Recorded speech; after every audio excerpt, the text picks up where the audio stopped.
Hello and welcome back to Nerd News. Today we have a Smash Brothers tournament getting completely shut down by Nintendo just weeks away from the tournament itself. And we have a Xbox hoodie for your controller. Let's get started. First up, we have a hoodie for your Xbox controller.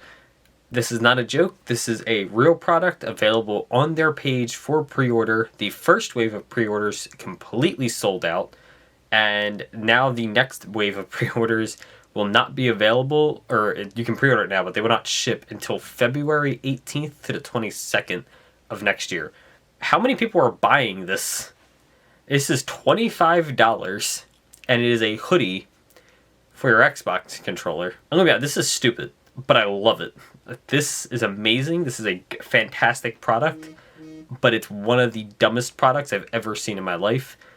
And this is exactly why I love Xbox. This is right up there with the fridge as one of the things that makes me enjoy Xbox as a company, or as a gaming company at the very least. I'm not a big fan of Microsoft, but this is one of the things that makes me enjoy them. They produce some of the strangest products out there. They can't put a game out to save their life, but you can get a hoodie for your controller, and it's really cool. And next up, in an article from Eurogamer, we apparently have a leak or rumor that Monster Hunter Rise will no longer be a Nintendo Switch exclusive and will be going multi-plat in the coming months and really just sometime in February. Apparently, it will be going to PS4, 5, Xbox One, Xbox Series XS, and Game Pass on January 20th of 2023. Which, if that's the case, they're probably going to announce this at the Game Awards, so this has a very finite timeline. Basically, if we don't see it at the Game Awards, probably not happening. This is fine. It's been exclusive for, like a year, maybe 2 years, something like that, year and a half. By the time the game releases, it'll be, I think, 2 years. We got the Sunbreak DLC earlier this year. This is fine. I'm going to be honest, I don't really like Monster Hunters. I don't really care that much. But it's interesting that it's going multi-plat, considering it was made as a Switch exclusive, and, it did really well as a Switch exclusive. But Monster Hunter can always use help. Capcom isn't owned by Nintendo or anything like that, so good for other people to be able to play it. I don't really think that third-party exclusives are really the best thing to begin with. I understand first-party exclusives, your God of Wars, your Marios, your Halos. That's fine. The companies that make the systems are making the games. That's just to entice you to buy their product. Completely fine with that. That makes sense. Third-party exclusives like this or Final Fantasy always feels a little weird. Why not just put it on multiple platforms? The more people who can play the game, the better. That'd be like having the Marvel movies exclusive to Sony Blu-ray players for some reason. Like, just put it everywhere. Who cares? This is a third-party game. Let other people play it. I'm sure it'll be fine. We don't really need Monster Hunter as a Switch exclusive. It's not that big of a deal. And we had it as a Switch exclusive initially, and it probably would have sold better on Switch even if it did launch everywhere, so who cares? And next up, we have new posters for the characters from The Last of Us. And this is showing us a lot of the cast. I don't know if we've seen all of these people or even really any of them, but we get to see the cast in character, and we have Nico Parker here as Sarah. We have Storm Reed as Riley. We have Lamar Johnson as Henry, which I cannot wait till we get to this part of the show. This is one of my favorite parts in the game. It's one of the most emotional parts in the game, in my opinion, and it's fantastically done, and I can't wait till we get to this because I think it's going to be some of the best parts of the show. I hope that it is, because it's one of the...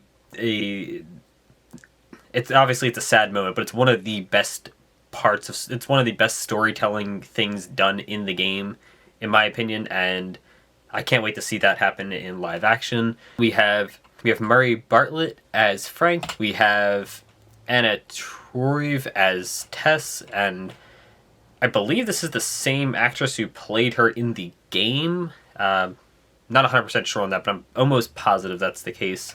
We have Gabriel Luna as Tommy. We have Merle Dandridge. I'm not good with names. It is what it is.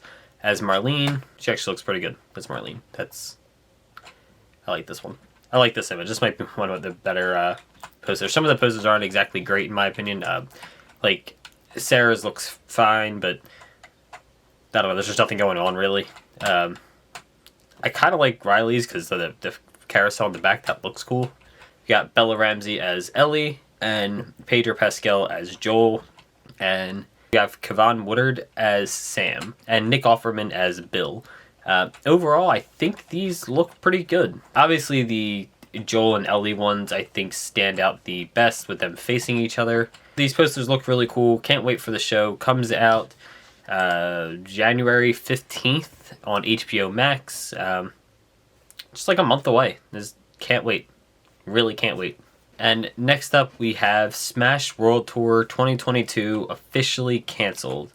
In a statement made by them, without any warning, we received a notice the night before Thanksgiving from Nintendo that we could no longer operate. This was especially shocking, given our discourse with Nintendo the past 12 months. Since then, we have been working around the clock to make this proper steps logistically, as well as prepare a statement with proper legal guidance. Basically, according to them, and I'm always going to believe the small community people over a giant company, even Nintendo, as much as I obviously love Nintendo, they're still a company, they're still a shitty company, just like all shitty giant companies, and they do bad things, and this is very much one of them. They were a tournament, they are a relatively large tournament.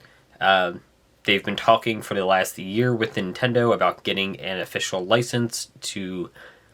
I feel like there's not really you shouldn't need a license to pay people to play a game. It just seems a little odd because you bought the game.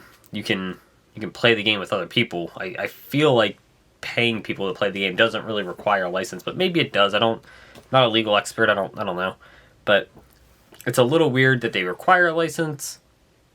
But they've been working with Nintendo for the past year on getting a license and being a fully licensed and just working with Nintendo as being like an official tournament.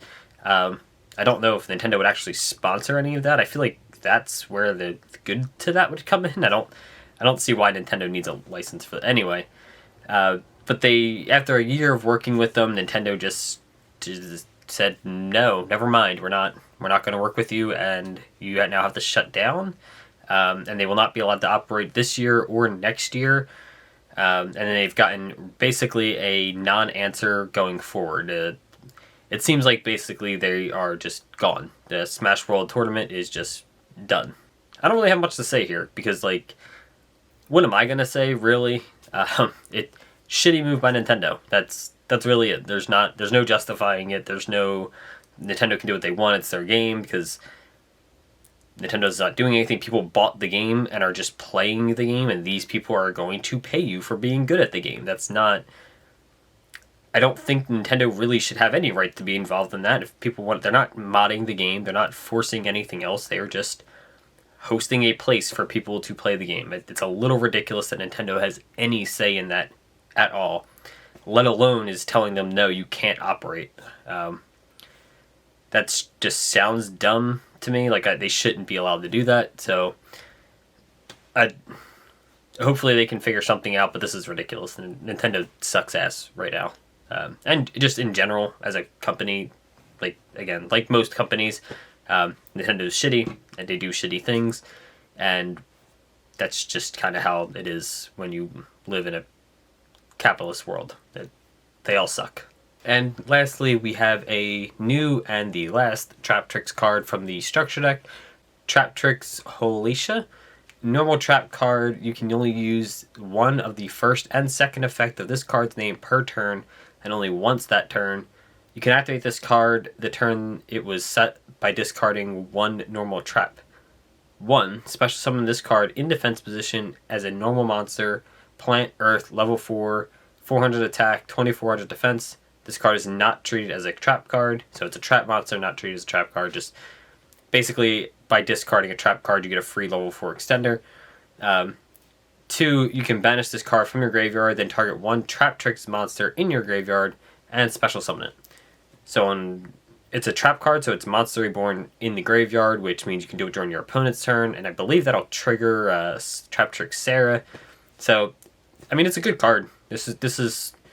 I don't know if we got enough cards that are gonna really fix the Traptrix deck.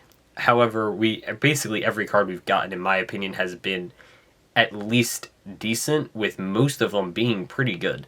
The problem's really going to come down to, it's a trap-based deck, which are just really slow, so are they good enough? Even if they're good cards, are they good enough to allow the deck to compete with the modern meta? And I don't really know. I'd have to read all the cards back again. But I think this is a pretty good card, and it works pretty well with the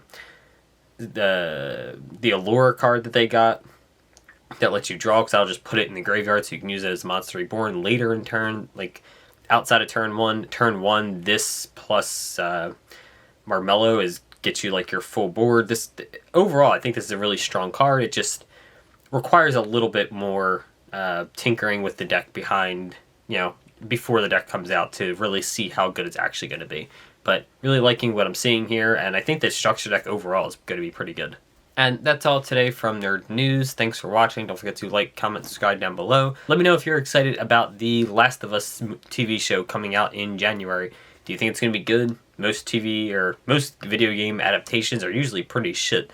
But with how story-driven The Last of Us is, I feel like this is a pretty good opportunity for them to make something good out of it, since the gameplay, while fun, isn't really the selling point of the game. It's mostly the story. So if you can get the story off the TV show, I feel like it'll be pretty good, right? Let me know what you think down below. And we'll be back tomorrow with more Nerd News.